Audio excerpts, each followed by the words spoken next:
Welcome back to our channel. तो guys आपका फिर से स्वागत है हमारे चैनल में। If you are new please press the subscribe button and also press the bell icon button to never miss the new updates of our video. So guys आज हम लोग आ गए एक और नए टॉपिक पर, द इंडियन कॉन्स्टिट्यूशन, जो भारत का जो संविधान है उसके बारे में। ये पॉलिटिकल साइंस या फिर उसको आप बोल सकते हैं सिविक्स भी बहुत लोग बोलते हैं। उसका चैप्टर 1 है SST का। तो आज हम लोग इसको कंटिन्यू करेंगे। तो चलिए स्टार्ट करते हैं। और एक बात आप लोग कमेंट कर, अगर आप लोग कोई भी जो टॉपिक पे आपको डाउट है आप कमेंट कर सकते हैं। अगर आपको क्वेश्चन आंसर में डाउट है या कोई भी चीज़ में डाउट है आप मेरे को कमेंट कर दिए, मैं उस पर वीडियो बना दूंगा। तो गाइस स्टार्ट करते हैं। तो हमारा फर्स्ट टॉपिक है आज, व्हाट इज़ कॉन्स्टिट्यूशन। संविधान का मतलब क्या होता है। तो बेसिकली गाइस देखिए, एक चीज़ मैं आपको बता दे रहा हूँ पहले कि जो अगर आप SST पढ़ते हैं तो कभी भी क्वेश्चन आंसर से मतलब नहीं रखिए, क्योंकि मैं भी बहुत देखा हूँ कि कभी भी क्वेश्चन आंसर से एग्ज़ाम में SST के एग्ज़ाम में आता ही नहीं है। मेन कॉन्सेप्ट वाइज समझिए, चैप्टर समझिए, उसको समझने से कोई फ़ायदा नहीं है। तो आप मैंने बहुत सारे बच्चे को देखा, उसका साइंस में आता नंबर, मैथ में आता, सारी चीज़ में आएगा, लेकिन उसका SST में नंबर नहीं आता। क्यों नहीं आता? क्योंकि वो क्वेश्चन आंसर याद करके आता है, और एग्ज़ाम में क्वेश्चन आंसर नहीं आता है, कॉन्सेप्ट वाइज आता है अंदर से। तो सिंपली समझिए, what is constitution. Simple word में मैं बोल सकता हूँ, constitution is a document where the laws and regulation of a country is kept in written form.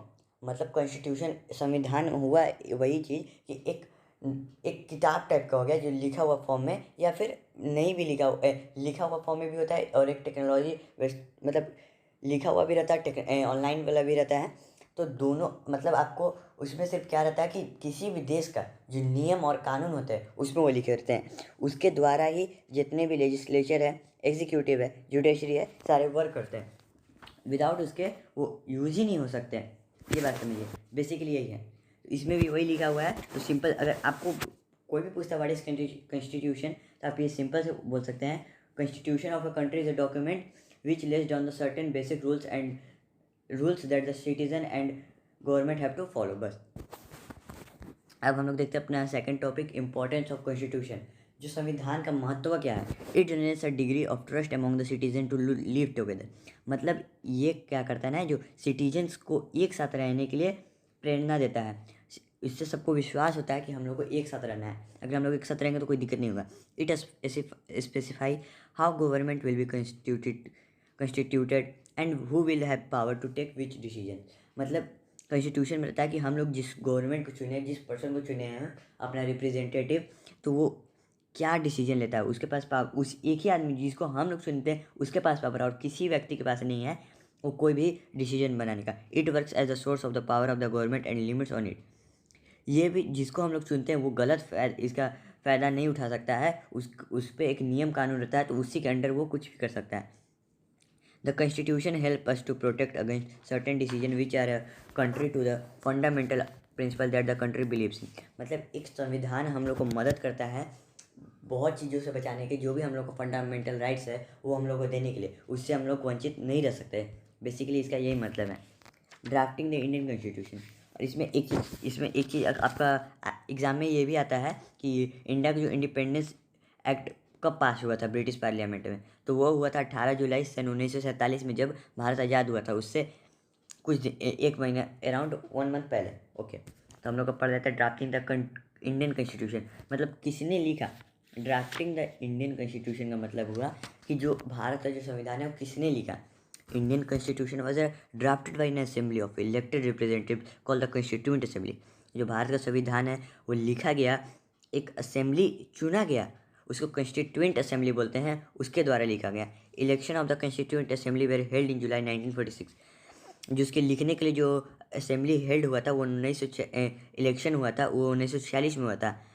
It's first meeting was held in the दिसंबर 1946। इसका जो पहला मीटिंग हुआ था सन 1946 के दिसंबर में पहला बार हुआ था। The constituent assembly that road the Indian constitution had 299 members. इसके टोटल 290 मेंबर्स थे जिन्होंने हमारा संविधान लिखा, जिन्होंने मदद किया कि क्या क्या लिखना है। जो डॉक्टर राजेंद्र प्रसाद जी थे, वो जो पहले राष्ट्रपति हमारे देश के थे, वो प्रेसिडेंट थे कॉन्स्टिट्यूएंट असेंबली के। और डॉक्टर भीमराव अम्बेडकर थे, वो चेयरमैन थे जिन्होंने हमारा संविधान लिखा। The members of constituent assembly consisted of representatives from nearly all political parties region and community of India. इसका मतलब क्या हुआ ना, जो भी मेंबर थे ना वहाँ के, वो सारे धर्म और पॉलिटिकल पार्टीज़ के थे, ताकि उससे क्या होता, अगर किसी एक सर्टेन पॉलिटिकल पार्टी या किसी एक सर्टेन धर्म का आदमी का रहता है तो उन लोग को तो नॉलेज नहीं होता है दूसरे धर्म के बारे में, दूसरे लोगों के बारे में। इसीलिए सारे धर्मों के, सारे लोग, जातियों के आदमी को वहाँ पे लाया गया और अपना अपना विचार दिया गया कि हम लोग किसको क्या आरक्षण देना है, किसको क्या हम लोग को फैसिलिटी देना है, वैसे टाइप का। Assembly studied the draft constitution carefully and members have deliberated over various features of the draft constitution for the 3 years and they finally adopted the constitution on 26 जनवरी नवंबर 1942। जो असेंबली बहुत ध्यान से एक एक चीज़ पूरा पढ़ा गया, उसके बाद बहुत सारे उसमें फीचर्स डाला गया 3 साल तक, और वो फाइनली 26 नवंबर 1949 को वो ले लिया गया। But constitution came into effect on 26 January 1950। But ये 26 जनवरी 1950 को लिया गया क्योंकि लाहौर सेशन में जो पूर्ण स्वराज की मांग की थी, जो पूर्ण स्वराज की मांग हुआ था कांग्रेस के द्वारा, कि वो 26 नवंबर 1930 को हम उन लोग का पूर्ण स्वराज का मांग था कि 26 जनवरी 1930 को हमारी आज़ादी हो जाए, तो वो तो हो नहीं पाया। हम लोग का 15 अगस्त 1940 को देश आज़ाद हुआ, तो इसके कारण वो डिसाइड हुआ कि उस दिन का कुछ होना चाहिए हिस्टोरिकल बनाने के लिए। हम लोग 26 जनवरी को अपना रिपब्लिक डे हर साल बनाते हैं। फिर ये प्रियम्बल क्या होता है? कोई भी बुक का एक प्रियम्बल होता है। संविधान हमारा जो है उसका शॉर्ट फॉर्म, किताब का मतलब शॉर्ट फॉर्म होता है कि इस किताब में क्या दिया हुआ है। तो बेसिकली इसमें we the people of India having solemnly resolved the constituent into a sovereign socialist secular democratic republic and to secure to all citizen. मतलब जो हम लोग पीपल हैं, मतलब हम लोग जो लोग हैं भारत के, वो लोग सोवर्जिन है, मतलब हम लोग, हमारा जो देश है वो पूरी तरह से ज़्यादा किसी के द्वारा अलग, किसी दूसरे देश के द्वारा कंट्रोल नहीं किया करता है। सोशलिस्ट है। सोशलिस्ट का मतलब क्या हुआ कि ये इट मीन्स, और ये पूरे एक्सप्लोरेशन, मतलब ये कुछ भी हम लोग कर सकते हैं यहाँ पर, इसमें कोई रोक टोक नहीं हुआ।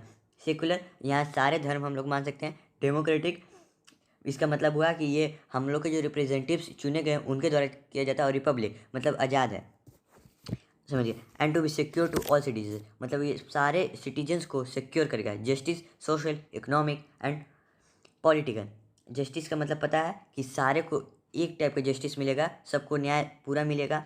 सोशल का मतलब भी आपको पता है कि मतलब सारे लोग को मिला जुला कर करते। इकोनॉमिक एंड पॉलिटिकल, समझ गए। Liberty of thought, expression, belief, faith and worship, जो भी पढ़ने का थॉट है, expression, belief, equality of status and opportunity and to promote among them all. कोई भी अपने, सबको यहाँ आज़ादी दी गई कि आप कुछ भी बोल सकते हैं, कुछ भी कर सकते हैं। Fraternity assuring the dignity of individual, unity and integrity of the nation. Fraternity का मतलब क्या हुआ कि हम लोग को ब्रदरहुड, मतलब हम लोग को भाईचारा फैलाना है पूरे देश में और सारे को उसी से आगे देश बढ़ाना है। In our constituent assembly this 26 day of November 1949 do hereby adopt enact and give our self to the constitution. हमारा संविधान असेंबली 26 नवंबर को 1949 को अडॉप्ट किया गया। अडॉप्ट 26 जनवरी 1950 को किया गया, बट 26 नवंबर 1949 को ये इस पूरा तरीके से बन गया था और ये मतलब स्टार्ट होने के करीब था। अब हम लोग का understand the significant features of preamble. Means क्या हुआ? We the people of India do the hereby adopt enact and give our self to the constitution. मतलब इसका बेसिकली इसका यही मतलब है कि हम लोग जो लोग हैं भारत के, वो सारे के मंजूरी से ये अडॉप्ट किया गया। हम लोग, it means the constitution is prepared and accepted by the people. सारे के मर्जी से ही हुआ है। It draws authority from the people. ये सबके सलाह और मशवरे से हुआ है। The constitution of India is the world's biggest constitution. When brought into effect, 395 articles and 22 parts and 8 schedules in the 2012. The Indian Constitution had 25 parts with 450 articles and 12 schedules. इसका मतलब क्या है? जो भारत का संविधान है वो दुनिया का सबसे बड़ा संविधान है, क्योंकि इसमें 395 आर्टिकल्स 22 पार्ट्स में लिखा गया है और 8 शेड्यूल्स है। 2012 में द इंडियन कॉन्स्टिट्यूशन है 25 उसके पार्ट्स है, 450 आर्टिकल्स है और 12 शेड्यूल्स है। फिर इसका जो मतलब है मैंने बता दिया, सोवर्जिन का मतलब हुआ कि हमारा जो देश है पूरी तरह से आज़ाद है, किसी के दूसरे कंट्री के द्वारा रूल नहीं किया जाता किया कर होता है। सोशलिस्ट, सोशलिस्ट का मतलब है it is free from all the form of exploration, it means to eliminate inequality in income and standard of living. मतलब हम लोग फ्री हैं किसी भी तरह का लिविंग जीने के लिए, इसमें हम लोग किसी भी तरह से बंदी नहीं है। सेकुलर, इट मीन्स हम लोग किसी भी धर्म को मान सकते हैं इक्वली, यहाँ माना जाता है। Democratic, India is a democratic nation, government is run by the representatives of the people, जो हम लोग चुनते हैं जो रिप्रेजेंटेटिव उसके द्वारा रन करते हैं। Republic, in India there is a no hereditary rule, मतलब यहाँ कोई भी राजसी शासन नहीं है कि राजा का बेटा राजा बनेगा, ऐसा कुछ नहीं है, हम लोग जिसको चुनेंगे वही बनेगा। जस्टिस, जस्टिस का मतलब जो हमारा कानून है उसके आँख में सारे लोग इक्वल है, वहाँ कोई भी कास्ट, जात, धर्म के जात धर्म के आधार पर किसी को भी जस्टिस नहीं मिलता है।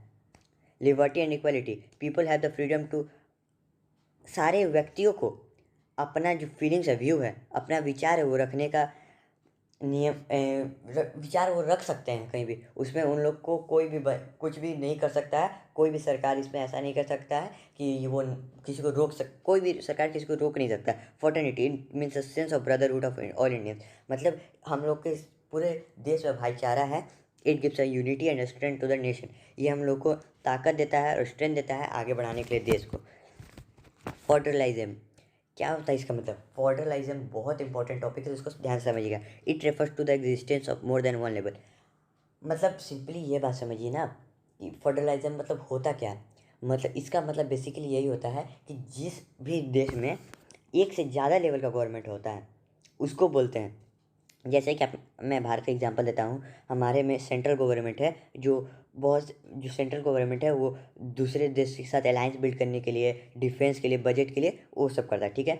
स्टेट लेवल होता है, वो करता है डील प्रॉब्लम्स, जो आदमियों के जितने भी प्रॉब्लम्स है उसके में डील करता है। जो पंचायत होता है वो अपने गांव के लोगों के बारे में डील करता है। तो वैसे एक से ज़्यादा लेवल का जो भी गवर्नमेंट होता है उसको हम लोग फेडरलिज्म बोलते हैं। बेसिकली ये citizen are governed by laws and policies made by each of this levels of government, मतलब जितने भी ये दोनों लेवल के गवर्नमेंट रहते हैं उसके द्वारा जो भी नियम और कानून बनते हैं उसके द्वारा रन होता है। Generally and over charging nation और government is responsible for broader governments और larger territorial area, while the smaller sub division states and cities govern by the issue of local concern. इसका बेसिकली मतलब यही हुआ कि जो भी राज्य हो, जो भी रूल करता है, जो भी कंट्री या स्टेट को रूल करता है, जो बड़े एरिया है उसको बड़ा आदमी करता है, और उसके बाद जो स्मॉलर सब डिविजन्स है, जैसे गांव है, ज़िले हैं, तो उसको अलग अलग आदमी पंचायत में, फिर जो स्टेट हो गया तो स्टेट के जो चीफ मिनिस्टर गवर्नर है वैसे उन लोग करते हैं। और जो भी लोकल कंसर्न है, जो भी दिक्कत है, जो लोकल कंसर्न है वो सब ठीक करता है। Parliamentary form of government, so guys basically यही समझिए पार्लियामेंट्री फॉर्म गवर्नमेंट होता क्या है, मतलब जो भी गवर्नमेंट रूल करता है उसको जिसके द्वारा हम लोग के द्वारा जो चुना गया होता है, जैसे कि it means the people that elect their representative to the parliament which consist of two houses, मतलब हम लोग के द्वारा जो भी रिप्रेजेंटेटिव्स चुना जाता है पार्लियामेंट में, जो दो हाउस के बारे में तो आप जानते होंगे, राज्यसभा और लोकसभा के बारे में, उसमें जाते हैं। इन इंडिया जो इंडिया का जो प्रेसिडेंट है, जो राष्ट्रपति है,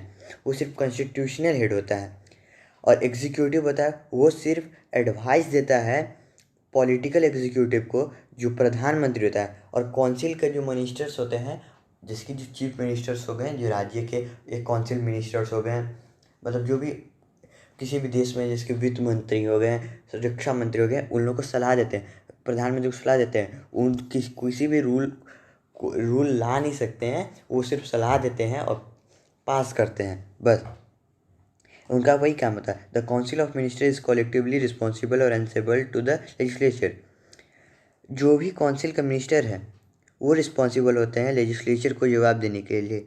the president is only a constitutional head of, ये तो मैं बता ही दिया आपको, मतलब यही है द कॉन्स्टिट्यूशनल, इसमें भी जो मैं लिखा हुआ है, the constitution of Indian guarantees universal adult surface to all citizens without any discrimination on the ground of ages, educational qualification, sex, race और कास्ट एक्सेट्रा। मतलब जो कॉन्स्टिट्यूशन है इंडिया का वो गारंटीज करता है, जो यूनिवर्सल एडल्ट फ्रेंचाइजी है हमारे देश का, वो सारे लोगों को किसी भी डिस्क्रिमिनेशन किसी भी चीज़ पर छाट नहीं सकता। किसी भी आप आयु के हैं, कितने भी आपके शिक्षा, आप कितने भी शिक्षा प्राप्त किए हैं, उससे, जात से, कास्ट से कोई मतलब उसमें नहीं रखता। This means the people of India directly elect their representatives to the parliament. मैंने ये बता दिया आपको, बस यही था इसमें।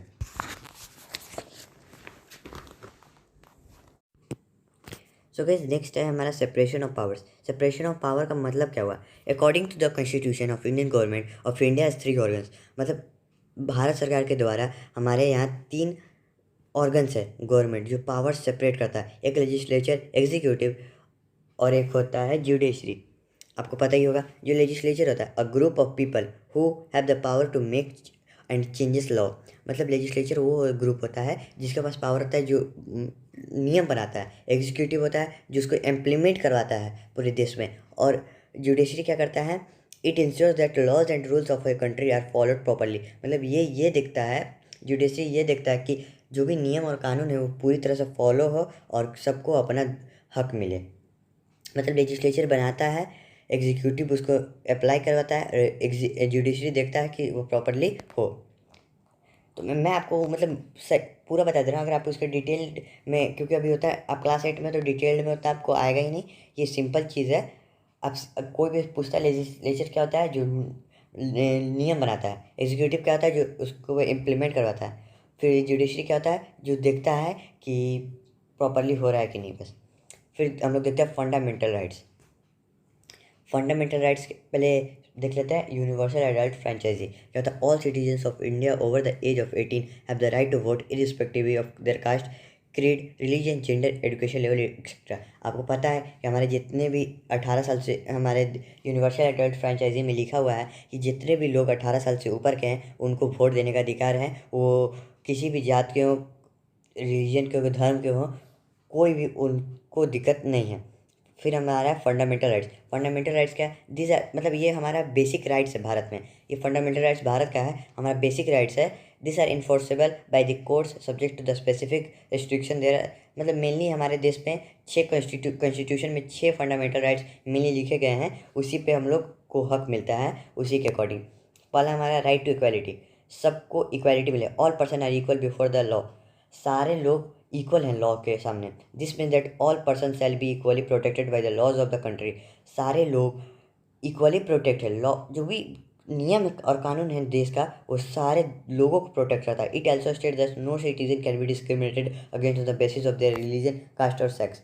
मतलब कोई भी लोग हैं, कोई भी सिटीजन है, उसको कोई भी हटा नहीं, उसको इक्वालिटी नहीं मिलेगा। ऐसा नहीं है कि नहीं मिले उसके धर्म के, जाति पर, ऐसा नहीं है देश में हमारा।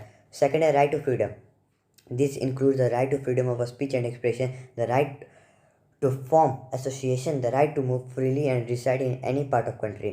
मतलब हम लोग अपने कहीं भी स्पीच दे सकते हैं, अपना एक्सप्रेस कर सकते हैं, जो भी हम लोग को बोलना है हम लोग बोल सकते हैं। हमारे पास फ्रीडम है, हम लोग कहीं भी किसी भी पार्ट में रह सकते हैं। ये है mainly right against exploitation. The constitution prohibits human trafficking, force labour and employment of children under 14 years of age. मतलब राइट्स अगेंस्ट एक्सप्लॉयटेशन, मतलब हम लोग जो भी चाइल्ड लेबर होता है या फिर ह्यूमन ट्रैफिकिंग होता है, एम्प्लॉयमेंट चाइल्ड, मतलब जितने भी वो होता है चाइल्ड लेबर होता है ना, वो उसके खिलाफ हम लोग आवाज़ उठा सकते हैं। हम लोग उसके मतलब वो कर सकते हैं। मान लीजिए हाँ मैं हूँ, मतलब कोई बच्चा है 14 साल से नीचे का और उससे अगर चाइल्ड लेबर करवा जा रहा है तो वो भी उस पर, वो भी उसके उस पास राइट है कि वो भी अगर कंप्लेन करता पुलिस के डिपार्टमेंट में तो उसके जो भी उससे चाइल्ड लेबर करवा रहा है तो उसके ऊपर होगा, इंक्वायरी होगा। Right to freedom of religion, मतलब हमारे देश में किसी भी धर्म को आप अपना सकते हैं, इसमें कोई भी दिक्कत नहीं है। आप किसी भी धर्म को अपनाइए, किसी भी जात को अपनाइए, कोई भी यहाँ दिक्कत नहीं है, अपने चॉइस का अपनाइए। फिफ्थ हमारा culture and educational rights. The constitution states all minorities, religious और linguistics can set up their own educational institution in order to preserve and develop their own culture। मतलब हमारे देश में कोई भी ऑल माइनॉरिटीज़, जिसमें भी जो कम भी है, जहाँ माइनॉरिटी कम है, मेजॉरिटी नहीं है माइनॉरिटी है, वो कोई भी रिलीजियस का हो, किसी का भी हो, वो कुछ भी पढ़ सकता है, किसी भी इंस्टीट्यूशन में जा सकता है और अपना कल्चर डेवलप कर सकता है। 6 हम लोग का right to constitutional limits, this allow citizen to move the court if they believe any fundamental rights have been violated by the state. मतलब कॉन्स्टिट्यूशनल लिमिट्स का मतलब हुआ कि कोई भी आदमी पुलिस पे कंप्लेंट कर सकता है या कोर्ट में जा सकता है अगर उसको लगता है कि यहाँ कुछ गलत हो रहा है। हमारे में है सुप्रीम कोर्ट है, हाई कोर्ट है, कंज्यूमर कोर्ट है। अगर आपको किसी प्रोडक्ट के बारे में लग रहा है कि ये गलत कर रही है कंपनी, तो आप उसको कंज्यूमर कोर्ट में जाके कर सकते केस। फिर हमारा some fundamental rights, fundamental duties, मतलब हमारा कुछ काम है जो हमारे को करना ही है हमारे देश के लिए। ये फर्स्ट है to cherish and follow the noble which is inspired our national struggle for freedom. हमें अपने जो भी हमारे देश के लिए स्ट्रगल के फ्रीडम, उनके बारे में आइडिया, उनके बारे में पढ़ना है और उनको फॉलो करना है, उनके जो विचार हैं। To uphold and protect the sovereignty, unity and integrity of India. हमें सोवर्जिनिटी, यूनिटी, हम एकता बनाए रखना है पूरे देश पे। To defend the country and render national service when called up to do so. हमारे देश को डिफेंड करना है जब कुछ सर्विस के लिए काम है। टू प्रोमोट हारमोनी, भाईचारा को हमें बढ़ावा देना देश में। To value and preserve the rich heritage of our composite culture. हमारे कल्चर को प्रिजर्व करना है, उसको वैल्यू देना और उसको बढ़ावा देना है। फिर हमारा to protect and improve the natural environment. हमारे जो नेचुरल इन्वायरमेंट है उसको प्रोटेक्ट करना है, उसको साफ रखना है, उसको बचाना है। To develop scientific temper, humanism and spirits of inquiry and reform.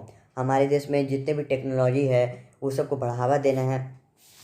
हम टू डेवलप, आपको साइंटिफिक जितने भी है उसको बढ़ावा देना है। ह्यूमनिज्म, इंसानियत को बढ़ावा देना है। स्पिरिट ऑफ इंक्वायरी, ये सबको हम लोग को बढ़ावा देना है। To safeguard public property, जितने भी पब्लिक प्रॉपर्टी है जैसे कि पब्लिक टॉयलेट होता है, पब्लिक स्कूल होता है, वही सब जितने भी चीज़ें ना उसको हम लोग प्रोटेक्ट करना है, उसका हम लोग को मतलब उसको हार्म नहीं करना है। To strive towards excellence in the all spheres of individual and collective activity.